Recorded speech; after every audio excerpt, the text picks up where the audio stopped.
రాజుగారితో ప్రజలందరూ అంటున్నారు, రాజా మీరు చెప్పిన పేరు బాగుంది కదా, అదే పేరు పెడదాం అని చెప్పి అంటే పాపం రాజుగారికి స్వామి వచ్చి వెళ్ళాడని కూడా తెలియదు. వెంటనే నేనేమి చెప్పాను మీరేమి విన్నారు అంటే, అదే రాజా ఇప్పుడే కదా అన్నవరం అనే పేరు అన్నారు, బాగుంటది అదే పేరు పెడదాం అంటే రాజుగారు ఏడుస్తాడంట. ఎందుకు?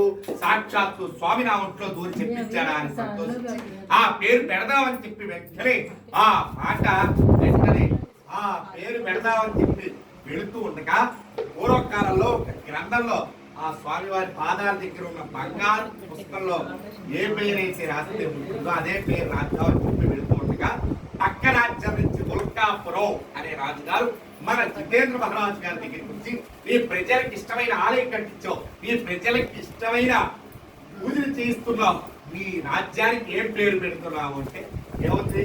ఆ స్వామి పేరు అన్నవరం అనే పేరు పెడవచ్చు, ఆ దేవుడికి అదే పేరు, ఈ రాజ్యానికి అదే పేరు వద్దు, ఈ రాజ్యం నా రాజ్యం పక్కనే ఉంది కాబట్టి ఇతర రాజ్యం ఒక్కటే ఉండాలి కాబట్టి ఉల్కాపురం అనే పేరు పెట్టు, ఇతర రాజ్యం ఇద్దరే కూడా దగ్గరగా ఉంటాయి కాబట్టి బాగుంటుంది అని ఆ ఉల్కాపురం రాజు అన్న మాటకి మన జితేంద్ర మహారాజు గారు ఒప్పుకోడంట.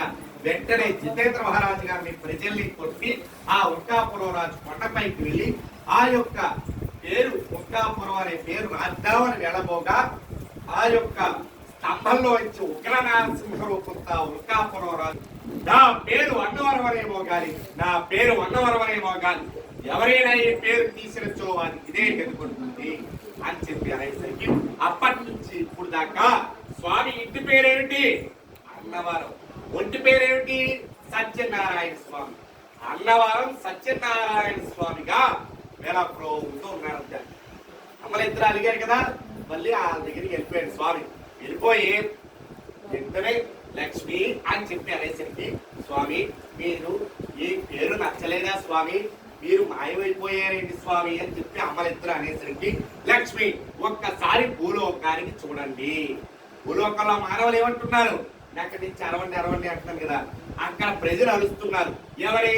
అన్నవరం సత్యనారాయణ స్వామికి జై, అన్నవరం సత్యనారాయణ స్వామికి జై అని చెప్పి అనేసరికి ఇద్దరు అమ్మలు కూడా ఆనందపడిపోతారంట. ఎందుకు? మాకు ఇష్టమైన ముద్దు పేరే ఇంటి పేరుగా పెట్టుకున్నారా స్వామి అని చెప్పి సంతోషించి ఆది దంపతులు వ్రతాలు చేస్తున్న వారందరినీ కూడా ధన ధాన్య భోగభాగ్యాలతో తీరుస్తూ అప్పటి నుంచి ఇప్పుడు దాకా వ్రతాలు చేస్తూ ఇహలో పరలో మోక్షాన్ని పొందాడంట.